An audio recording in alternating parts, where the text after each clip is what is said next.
You ask Tiger to solve. This deals with linear equations with one unknown. The final result is x equals -6. Let's solve it step by step. Swap sides. Group all constants on the right side of the equation. Subtract 18 from both sides.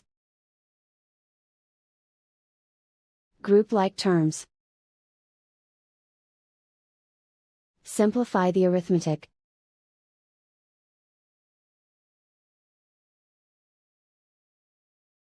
Isolate the x.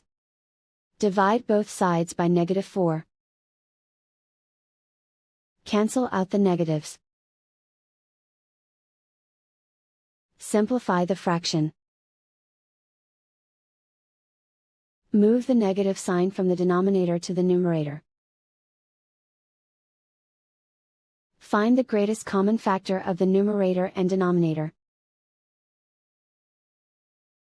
Factor out and cancel the greatest common factor. And so the final result is x equals -6.